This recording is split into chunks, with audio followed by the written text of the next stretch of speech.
Oi pessoal, eu sou o Misael. E eu sou a Maria. E a gente tá aqui pro nosso primeiro pós-créditos, onde a gente vai falar de Voldemort, A Origem do Herdeiro, um fan-filme feito sobre o universo Harry Potter, que teve autorização da Warner Bros. Para ser produzido. Feito só pro YouTube. Só pro YouTube, vamos deixar bem claro isso, né? Financiamento de fãs também. Financiamento de fãs. Produção totalmente italiana. Totalmente. E é um filme não oficial, ele não mesmo oficial. se declara desde o começo. Não oficial, não vai ser lançado em nenhum cinema, eles não têm direito de monetizar em cima do filme de maneira nenhuma. E não é cânone. E não é cânone também. Mas, pelo menos por enquanto, até o momento da gravação desse vídeo, a J.K. Rowling não falou nada sobre, não deu o seu parecer a respeito do filme. Então, até onde a gente sabe, nada daquilo é cânone. What were you trying to steal, Miss McLagan?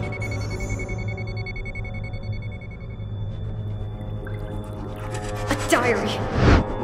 É interessante porque é um filme, obviamente, diferente dos filmes que a gente normalmente fala aqui no canal, porque é um filme feito por fãs com baixo orçamento, né? Não tem muito... Lançamento exclusivo no YouTube. Lançamento exclusivo no YouTube. Provavelmente ele teve uma campanha de financiamento contínuo, uma campanha de financiamento para poder lançar ele, né? Uhum. E é interessante ver que o povo quis ver isso, o povo se animou, a comunidade potteriana abraçou essa causa. Sim, a comunidade potteriana, ela ansia por coisas novas desde que a J.K. Rowling lançou o último livro. E eu acho que ver filmes de fãs, feitos para fãs, é muito interessante porque os fãs vão mostrar coisas que a gente quer ver mais. Sim. Do que o que talvez a produção ache que encaixa dentro do meio cinematográfico para fazer um filme mais direto ao ponto, digamos, porque eu acho que o principal motivo pelo qual eu fiquei animada pra ver esse filme foi pra ver mais sobre a história do Voldemort, que não foi mostrada no Enigma do Príncipe.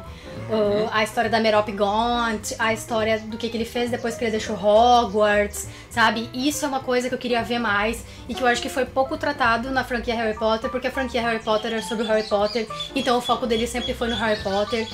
E tem uma coisa interessante que os fanfilmes também fazem, eles pegam alguns pontos que não são muito explicados nos livros da J.K. Rowling também, e eles gostam de expandir.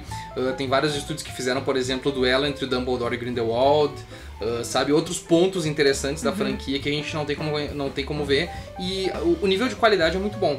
O nível de qualidade é bom, eu fiquei surpresa. As atuações não são muito boas, vamos dizer assim. Eu acho que as atuações o problema não são os atores. O problema é que eles não falavam inglês. Em diversas cenas dá pra notar que eles não estão falando inglês. You should move your legs more. If you're not ready with an Expelliarmus, dodge.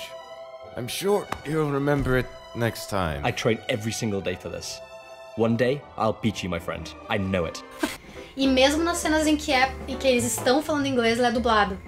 Sim. Então eu acho que isso puxa um pouquinho pra baixo. Não é tanto uma questão de atuação, mas é uma questão de... A produção é italiana, eu não me importaria em ver o filme em italiano com legenda, sabe? Não precisaria ser em inglês. Sim. Eu entendo que eles fizeram assim, porque eles atingem um público maior. Com certeza. Porque a J.K. Rowling fez tanta questão de todos os atores dentro da franquia Harry Potter serem ingleses, terem um sotaque britânico. E por se passar também na Inglaterra, né? Exatamente. Mas eu acho que seria melhor pro filme eles terem mantido o diálogo nessa língua original, ou então não ter escolhido atores que falassem inglês, porque eu creio que o motivo pelo qual foi dublado é porque os atores não falavam inglês, ou não falavam inglês, ou falavam inglês com sotaque muito carregado de italiano. Exatamente, então pode ver que normalmente a voz nem encaixa muito bem com a pessoa que tá falando, né? Ainda assim, o filme é bem curtinho, acho que tem 52 minutos, 52 então minutos. Quando tu pensa em ficar cansado de assistir ele já tá terminando. Em geral, é uma história... Não é muito, assim, fora do comum. Eu achei legal a estrutura que eles fizeram de dar um flashback a partir da personagem que tá invadindo aquela instalação russa pra pegar o diário do Tom Riddle, a Horcrux.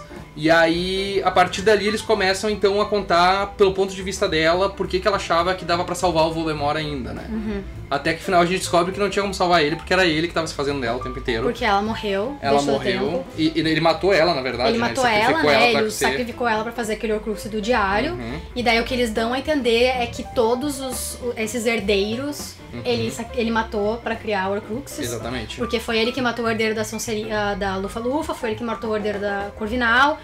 E é nessa parte que o filme meio que me decepciona, porque eu não acho plausível, no mundo que a J.K. Rowling criou, existir aquele clubinho dos herdeiros dentro de Hogwarts. Fazem séculos. Como é que tem só um herdeiro de cada casa em Hogwarts no momento em que Voldemort tava lá? 2. Se eles sabiam que Voldemort era herdeiro de Sonserina, e no momento que a Câmara Secreta foi aberta, por que eles não fizeram nada? Talvez eles se denominavam herdeiros, mas eles não sabiam se eles eram ou não. Talvez Não, eles eram herdeiros. Foi deixado bem claro que eles eram herdeiros. Não, o da Lufa-Lufa com certeza era. O Augusto Lazarus Smith. Ele com certeza era. Os outros não ficou muito claro se eles eram ou não. Tanto é que a gente nem vê eles tratando sobre isso. Mas então pra que criar esse setting de que eles estão unidos pelo destino, porque eles são herdeiros, eles estão lá pra salvar o mundo do mal e eles precisam ficar juntos e blá blá blá blá blá blá blá blá, se eles não são realmente herdeiros? Talvez porque é aquela questão de sentimento, assim, nós nos consideramos herdeiros. Tá, ok, queremos levar esse... mas o Voldemort não ia se associar a eles se eles não fossem realmente herdeiros. O Voldemort não era uma pessoa de... ele tinha poucos amigos em Hogwarts porque ele não se encaixava em Hogwarts. Mas tu vê, na verdade, que ele se associa a eles pela ambição deles também. Aí ele fica amigo da herdeira da Grifinória, que é a nossa protagonista da história, porque ela admira muito ele, ela é uma seguidora dele. Ela meio que se torna uma das primeiras seguidoras dele em Hogwarts, antes dele se tornar um bruxo do mal e um comensal da morte. O Voldemort foi o meu outro... o Voldemort não, o Tom Riddle foi meu outro problema. Aquela atitude dele com ela não me parece ser compatível com a forma como a J.K. Rowling mostrou o Tom Riddle nos livros dela. Ele era extremamente dissimulado.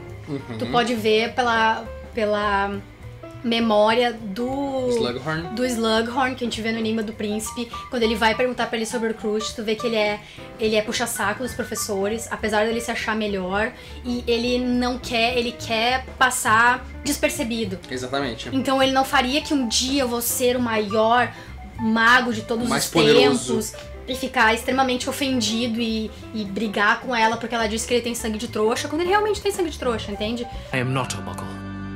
I have none of their dirty blood. I am the best student Hogwarts has ever seen. Eu acho que essa caracterização não me parece o que a J.K. Rowling criou pra ser o Tom Riddle. Eu ainda tô esperando ela se pronunciar, vai que ela diz, não, tá certo, o Tom Riddle era bem assim, eu só não falei nos meus livros. Eu acho que ela não vai se manifestar sobre o filme.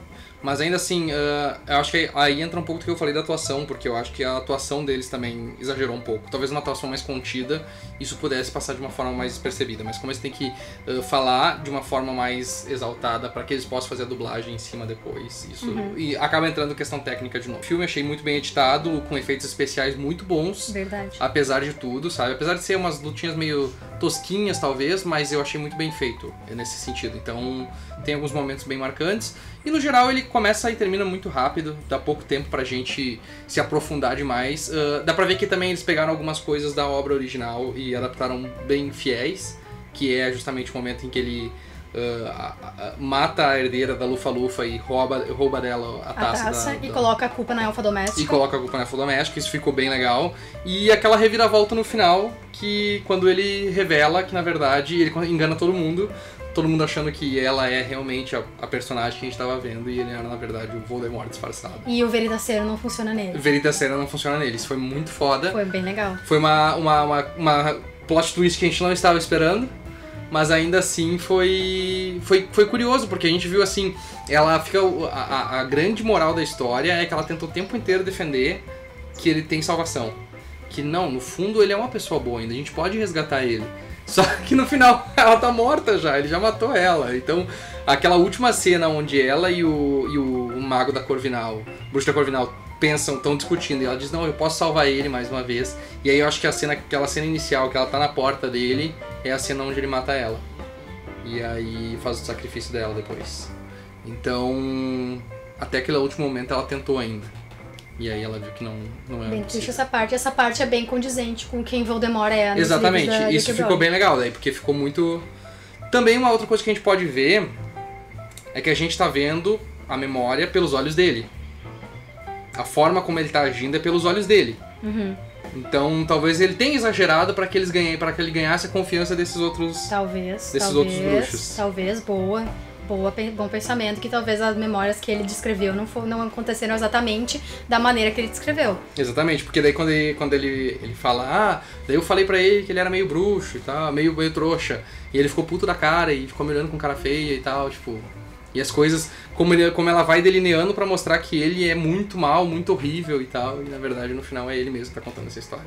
Outra coisa que eu achei um ponto positivo, que eu gostei, foi não mencionarem o Harry Potter nenhuma vez. Não, nem tem como, né? O Harry Potter não, os Potter. Os Potter já existiam nessa época. Já? Sim, o Harry Potter nasceu em 1980. Tá. E que ano é aquilo ali? Não especifica muito, né? É década de 50. Porque na verdade era quando ele tava começando a formar os Comensais da Morte. Quando ele começou a atacar, então Mas os eles Potter ainda estavam podiam na ter escola. colocado o Potter em algum lugar ali só pra, sabe, tipo... Mas eles citaram Grindelwald. Mas eles não falaram isso. Sim, eles falaram Grindelwald porque Grindelwald tinha recém caído e não tinha... E eles estavam achando que o mundo dos bruxos estava salvo porque o grande vilão tinha sido derrotado pelo Dumbledore. Sim. E eu gostei pelo fato de que nenhum Potter é citado, o Potter não é citado nenhum dos personagens que a gente conhece da saga, não é citado Weasley, não é citado Longbottom, nada disso é citado, ninguém é citado, os Black, os Black podendo ser citados. Lestrange, o Newt Scamander, nada disso, ele não usou nada de muleta. Sim. Ele se apoiou 100% na história que foi criada. Talvez até porque no foi filme. uma restrição da Warner também, né? Não sei. Uma coisa interessante também é a cena onde ela mostra pra ele o amuleto do Slytherin. E ele fica tipo... Aí tu vê que a cara dele cai, assim, tipo, ele fica... Aí vai lá e pega... A cena é muito legal, que ele fica balançando assim na frente dele, ele vai lá e pega o amuleto. Uma cena muito boa. Eu acho que é um filme pra fãs, né? É um filme de fãs pra fãs, não tem muito como fugir disso, então se você não gosta de Harry Potter, não faz sentido você assistir esse filme. Maria, gostou? Recomendo pro pessoal? Eu gostei até a uma extensão, assim. Menos as coisas que eu falei que pra mim foram pontos negativos. De resto, eu gostei. Eu achei que foi um esforço extremamente positivo. Eu acho que foi extremamente corajoso da parte deles fazerem um fanfilme baseado em Harry Potter. Porque tem muito escrutínio em cima disso. Sim. Sabe? Porque os fãs são fervorosos e tem muito fã. Eu saúdo eles por isso. Mas são pontos assim que, tipo, como eu disse, a gente pode relevar porque é um fanfilme e eu acho que quem vai assistir tem que relevar, não dá pra levar muito a sério essa parte técnica, que é uma parte que vai deixar um pouco a desejar. Não é um filme da Warner, mas eles conseguem reproduzir algumas coisas. Mas bem que a Warner podia fazer, né? Eu acho que a gente já falou Não isso sei. antes, mas eu preferia ver primeiro a história do Voldemort do que a história do Grindelwald. Mas é que eu acho que seria como as prequels de Star Wars. Eu acho que não... Pra minha pessoa, eu acho que eles iam só ficar tentando ligar os pontinhos e ia ficar um saco também. Não vejo graça em prequels. Eu gosto de Animais Fantásticos Onde Habitam porque eles passam muito tempo antes. E por mais que a gente saiba como aconteceu as coisas, são personagens completamente novos. Então a gente não precisa se preocupar com nada da franquia Harry Potter. Who are you? My name is Voldemort. Recomenda? Recomendo. Recomendo também. Vai com os dois pés atrás, se você é fã de Harry Potter. E não dá muita bola pro cânone e pra essas coisas. Porque ele tá jogando por conta própria. Exatamente.